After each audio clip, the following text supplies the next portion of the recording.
What's up？大家好啊！呢度係 K69，今日咧我就跟博學家 Change 咧就點咗個拆勢王圖咧嘅天賦。咁我嘅目標咧就係想拆呢啲勢力王啦，就即係任何嘅 Guardian 王圖嘅，即係呢類嘅王圖咧，因為我比較少打啦，我會希望專攻我嘅弱點咧。咁我以前咧就好少拆呢啲勢王同埋 Cyrus 啊或者係 Shaper Uber 嗰啲嘅。咁我今次就想試下專拆下呢啲王，睇下好唔好賺啦，同埋都拓展下呢方面嘅知識嘅，因為就好少打王，我可能打大王啊，甚至 Uber 嗰啲王咧，可能加埋咧打10隻都唔夠啊！睇下今季咧拆完呢啲細王咧，嗰啲碎片我哋就試下打王啦。咁呢個天賦樹咧，我係有參考過博學家 Change 嘅，但係我點數比較少啦，同埋我就自己咧會想點啲神殿咁樣，咁我就修改咗佢嘅天賦樹啦。但係最緊要嗰啲點咧，我都係有點嘅。咁我哋輕輕講一講呢個天賦樹嘅要點先啦。我哋咧有點到一啲 Scarab 啊嘛，咁我哋點完 Scarab 咧，你可能會問點解我呢邊仲要特登用幾點去 ban 呢啲機制咧？咁由佢唔好咩？因為咧你 ban 咗呢啲機制咧，咁佢就唔會跌呢啲 Scarab。咁因為我而家點數有啲限制啦，得113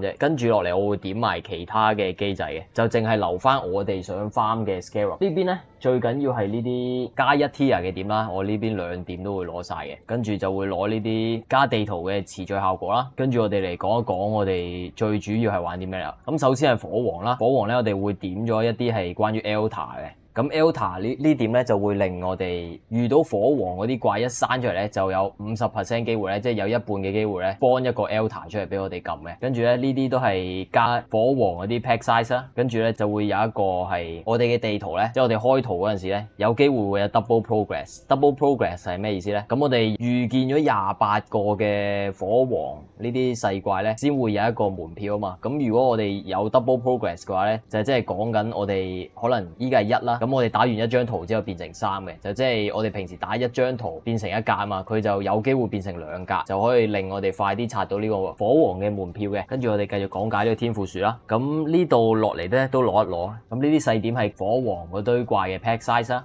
跟住呢個咧係會令我哋嘅火王通貨掉落咧，有機會變成 double。咁我哋點完呢點咧，就會令到火王嘅負面同埋正面詞序咧都變成雙倍嘅。之後咧，我哋呢度會有個 Scarab 啦。咁呢個王怪咧，佢每有一條詞序影響緊佢哋咧，佢就加50% 嘅機會去跌 Scarab 嘅。跟住咧，我哋講最緊要嗰啲嘢啦。最緊要嗰啲嘢咧就係呢啲啦。Final Map Boss 咧就會加3% 咧跌 Elder Guardian 同埋 Shaper Guardian 嘅 map 啦。咁呢邊咧就會加2% 嘅機會咧，殺完隻 Map Boss 之後咧就會跌一個 Synthesis Map 嘅。跟住呢度就會令到啲 Map Boss 咧有100% 更多嘅機會咧去跌一個 Conqueror 嘅 map 咧，就即係嗰啲總督軍啊，跟住雪女嗰啲地圖嘅。咁之後咧，我哋呢邊會有啲 Scarab 咧，就令到佢會變成 less common 嘅 varieties， 令到啲甲蟲咧更加高階咁樣啦。之後咧，我哋嘅 Map Boss 咧有25%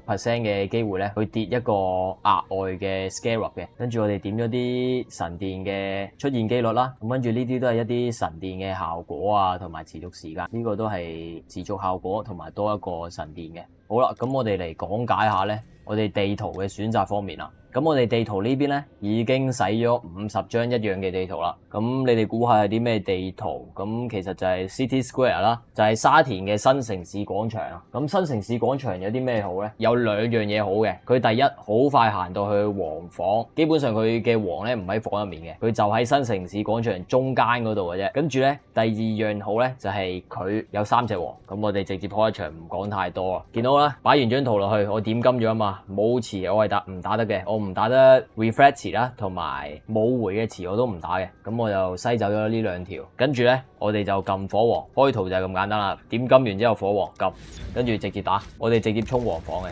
個王房嘅距離咧就好固定嘅啫。咁一出到嚟啦，行左邊係啦。但係咧有啲情況咧，我哋係會清晒成張圖，而唔係直接飛去嗰個王房嗰度嘅。就係咧，如果我哋嗰啲火王持續力有好嘢咧，例如我哋揀完火王嘅細怪咧，會跌 C 啊或者其他大嘅通貨嘅話咧，我哋就會清晒成張圖。如果唔係嘅話咧，我哋就只會揾地圖王嚟打嘅啫。地圖王去邊啊？應該係呢個位喎。OK 喺度啦。跌咗個 puzzle box，OK，係啦，黃喺咩度先？黃去邊啊？黃係咪喺落少少？誒喺呢度啦，就喺呢個位。你見到呢個一粒一突咁樣嘅形狀咧，就係黃嘅位啦。你個撳 tab 見到一粒一突咧，就係黃嘅位，跟住就你打佢就 OK 啦。OK，咁你見到火王邀請啱啱好28張啦已經。OK，你見到好快就完成一張圖啦。咁我哋冇啲咩好嘢。Greater 咁我哋都可以清一清嘅。我哋見到有個 Greater 嘅火王碎片啊嘛，咁我哋可以清一清張圖啦。OK，你見到呢個有機會我哋喺殺細怪嗰陣時攞到細嘅火王通貨咧，我哋都攞一攞，亦都唔少錢㗎呢啲。呢個正常我就唔會開嘅，不過我見有個火王嘅祭壇，我就順便開一開啦，係為將來玩呢個 King's March 咧都做好少少準備啊。你見跌咗個細嘅火王通貨啦 ，OK， 又跌多2粒。咁你見到我哋打完一場咧，其實咁樣又唔可以算係冇成本嘅，但係就係非常之平嘅成本咯，就只係一張圖跟住攞去點金嘅啫。咁我哋4塊大嘅火王通貨咧，呢度就已經4C啦。咁呢個六個就大概2C 左右啦。咁然後跌咗個 puzzle box 咧，呢個唔計啦，跌到呢個60幾C。咁我哋所有 loot 咧就擺落去，跟住火王呢個唔計住啦，大佬第一場冇理由計埋個火王通貨，因為前27場都係我自己打噶嘛。咁呢個唔計，直接擺落去我哋本身嗰個倉庫嗰度，因為我哋之後打咧。開始先計呢50場嘅收益咧，我都會擺晒喺入面。咁我哋就一於嚟睇下呢50場，睇下究竟會有幾多張嘅勢力王圖啦。喺呢個新城市廣場入面打到，究竟有幾多個？咁我建議你哋咧，如果生存唔係特別好嘅話咧，你打 T16啊或者咩有時會暴斃嘅話咧，你可以學我一樣咧，就係串一個 Castle and Death 啦，就係你死咗之後咧，佢會幫你放一招技。咁放啲咩技咧？就一定係放個坡土噶啦，方便我哋咧隨時死咗之後咧，一入去又可以繼續打翻啱啱個進度，唔使行咁耐。咁你玩 Hardcore 嘅咁就唔使講啦，死一次就收隊嘅。咁你玩 Softcore 梗係想自己玩得輕鬆啲嘅話，你可以串呢個啦。